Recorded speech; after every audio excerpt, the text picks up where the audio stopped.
CUET special series में एक बार फिर से आपका स्वागत है। इस एपिसोड में हम उन प्रश्नों को देखेंगे जो आपकी परीक्षा के लिहाज से बेहद महत्वपूर्ण साबित हो सकते हैं। तो चलिए शुरू करते हैं। बांदीकुई जयपुर लिंक एक्सप्रेसवे की लंबाई कितनी है? ए 50 किलोमीटर, बी 67 किलोमीटर, सी 80 किलोमीटर, डी 100 किलोमीटर। इस प्रश्न का सही उत्तर है विकल्प बी 67 किलोमीटर। चलिए देखते हैं इसके विश्लेषण को। Bandikui Jaipur link expressway 67 kilometre लंबा है जो दौसा जिले के बांदीकुई को राजस्थान के जयपुर से जोड़ता है। अगला प्रश्न है, 1 जुलाई 2025 से भारतीय रिजर्व बैंक के नए कार्यकारी निदेशक के रूप में किसे नियुक्त किया गया है? ए केशवन रामचंद्रन, बी श्याम श्रीनिवासन, सी रघुराम राजन, डी उर्जित पटेल। इस प्रश्न का सही उत्तर है विकल्प ए केशवन रामचंद्रन। चलिए देखते हैं इसके विश्लेषण को। केशवन रामचंद्रन को 1 जुलाई 2025 से आरबीआई का नया कार्यकारी निदेशक नियुक्त किया गया है। अगला प्रश्न है, बोनट मकाक भारत के किस क्षेत्र के मूल निवासी हैं? ए पूर्वी भारत, बी उत्तरी भारत, सी दक्षिणी भारत, डी पश्चिमी भारत। इस प्रश्न का सही उत्तर है विकल्प सी दक्षिणी भारत। चलिए देखते हैं इसके विश्लेषण को। बोनट मकाक दक्षिणी भारत के मूल निवासी हैं जो विशेष रूप से पश्चिमी घाट और आसपास के क्षेत्रों में पाए जाते हैं। अगला प्रश्न है, भारत के किस क्षेत्र में कोल्हापुरी चप्पलें पारंपरिक रूप से हस्तनिर्मित की जाती है? ए राजस्थान, बी महाराष्ट्र, सी गुजरात, डी तमिलनाडु। इस प्रश्न का सही उत्तर है विकल्प बी महाराष्ट्र। चलिए देखते हैं इसके विश्लेषण को। कोल्हापुरी चप्पलें पारंपरिक रूप से महाराष्ट्र के कोल्हापुर जिले और आसपास के क्षेत्रों जैसे सांगली, सतारा और सोलापुर में हस्तनिर्मित की जाती हैं। अगला प्रश्न है, लेक नीसीलियम सेलियोटे आधारित जैव कीटनाशक में किस प्रकार के कवक का उपयोग किया जाता है? ए एंटोमोपैथोजेनिक कवक, बी माइकोराइजल कवक, सी लाइकेन बनाने वाला कवक, डी मृतोपजीवी कवक। इस प्रश्न का सही उत्तर है विकल्प ए एंटोमोपैथोजेनिक कवक। चलिए देखते हैं इसके विश्लेषण को। लेकनीसीलियम सेलियोटे एक कीटजन्य कवक है। यह कार्डवम, थ्रिप्स जैसे कीड़ों को उनके बाहरी परत को प्रवेश करके संक्रमित और मारता है। अगला प्रश्न है, भारत में राष्ट्रीय सांख्यिकी दिवस कब मनाया जाता है?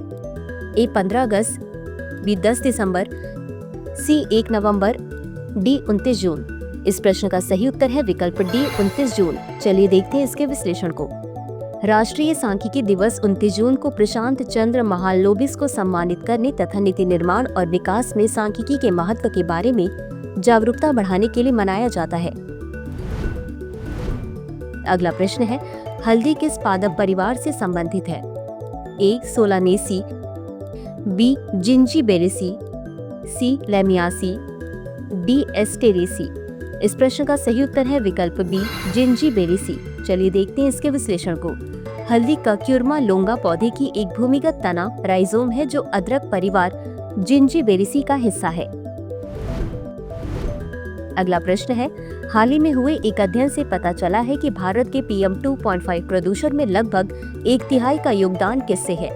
A carbon dioxide, B sulphur dioxide, C ammonium sulphate, D nitrogen dioxide. इस प्रश्न का सही उत्तर है विकल्प सी अमोनियम सल्फेट। चलिए देखते हैं इसके विश्लेषण को। सल्फर डाइऑक्साइड और अमोनिया की परस्पर क्रिया से निर्मित अमोनियम सल्फेट भारत के PM 2.5 प्रदूषण में लगभग 1/3 का योगदान देता है।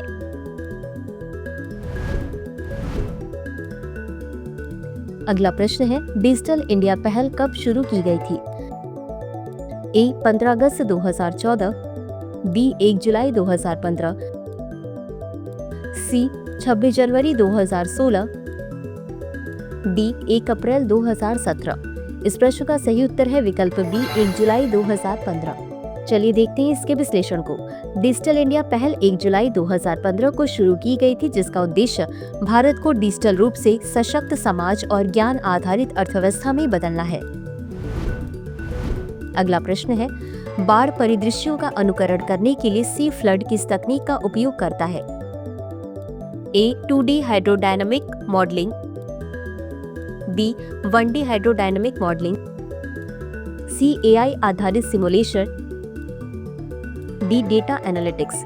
इस प्रश्न का सही उत्तर है विकल्प ए 2D हाइड्रोडायनामिक मॉडलिंग। चलिए देखते हैं इसके विश्लेषण को। सी फ्लड बाढ़ परिदृश्यों का अनुकरण करने के लिए उन्नत 2D हाइड्रोडायनामिक मॉडलिंग का उपयोग करता है, जिससे बाढ़ की भविष्यवाणी की सटीकता में सुधार होता है। इसी के साथ अंत में देख लेते हैं आज के अभ्यास प्रश्न को।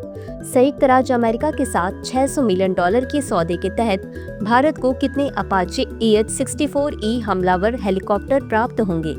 ए 5 हेलीकॉप्टर, बी 6 हेलीकॉप्टर, सी 10 हेलीकॉप्टर, डी 12 हेलीकॉप्टर। इस प्रश्न का उत्तर कमेंट बॉक्स में जरूर दें। अभी के लिए बस इतना ही। धन्यवाद।